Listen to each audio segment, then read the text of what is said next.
গায়ে দিচ্ছেন কেন? কি আপনি কি সমস্যা আপনার? সমস্যা তো অনেকই আছে, এখন কোনটা রেখে কোনটা বলবো? দেখেন, ফাইজলামি করবেন না, মোটো ফাইজলামি করবেন না। আপনাদের মতো মহিলা আমি খুব ভালো মতো চিনি। আপনাদের সমস্যা মানে আপনার নিশ্চয়ই মনে হয় স্বামীর ক্যান্সার হয়েছে, বাচ্চা কাচ্চা অসুস্থ, মেয়ের বিয়ে দেবেন, তাই না?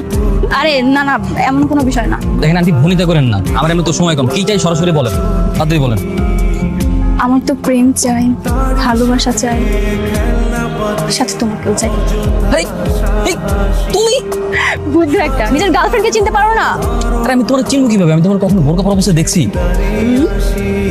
আর বোরকা পরে বেরোছো কেন বলতো? তাহলে তো কি করবো? যদি আশেপাশে কেউ দেখে ফেলে, বাবার কাছে বললে কি হবে তুমি তো বুঝতেই পারছো। ও আচ্ছা আচ্ছা, ভালো করছো। আচ্ছা চলো এখন আমরা কথা বলছি। চলো।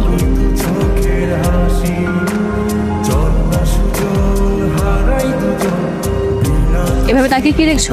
এভাবে তাকিয়ে আমি আমার প্রিয় তোমাকে দেখছি। তুমি কি জানো কি বোরকা পরলে তোমাকে কতটা সুন্দর লাগে? তাই বুঝি। আচ্ছা, আমরা বিয়ে করছি কবে? বিয়ে হ্যাঁ করবো তো। কেন, তোমার বাবাকে প্রস্তাব পাঠাবো? যদি মার খাওয়ার কোনো ইচ্ছা থাকে তাহলে পাঠাতে পারো, কোনো সমস্যা নেই। আমি হচ্ছে তোমার বাবার মোস্ট ফেভারিট স্টুডেন্ট। আমি যদি প্রস্তাব পাঠাই তোমার বাবা কিন্তু রাজি হয়ে যাবে। তুমি তাহলে এখন আমার বাবাকে চিনতেই পারো না। আমার বাবা, আমার চাচারা, ওরা কেন জানে না প্রেম ভালোবাসা কিছু সহ্য করতে পারে না। প্রেম ভালোবাসার নাম শুনলেই ওদের মাথায় কেন যেন আগুন জ্বলে যায়। আর আমি তো সরাসরি বিয়ের প্রস্তাব দেবো, তখনই সে রাজি হয়ে যাবে। ঠিক আছে, সেটা তাহলে পরে দেখা যাবে। দেখুন চলো, এখন থেকে চলে যাই। ঠিক আছে চলো। কিরে, পড়ালেখা কেমন হচ্ছে তো? এই তো বাবা, ভালো। আচ্ছা, আজকে সালমান আসেনি?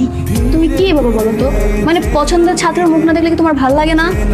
আজকে ওকে দেখলাম বাইকে করে যাচ্ছি, সাথে এক মহিলা বোরকা পরা। মনে হয় আজকে কোনো কাজেও ব্যস্ত, তাই হয়তো আসবেন না। হতে পারে। স্যার আসসালামু আলাইকুম। ওয়ালাইকুম আসসালাম। এই তো সালমান তো চলে এসেছে। তোর কথাই হচ্ছিল, আজকে তোকে দেখেছিলাম, আমি রিক্সা করে যাচ্ছিলাম, তুই বাইকে করে যাচ্ছিলি। তোর বাইকের পিছনে দেখলাম এক মহিলা বোরকা পরা, তা কেউ নেই?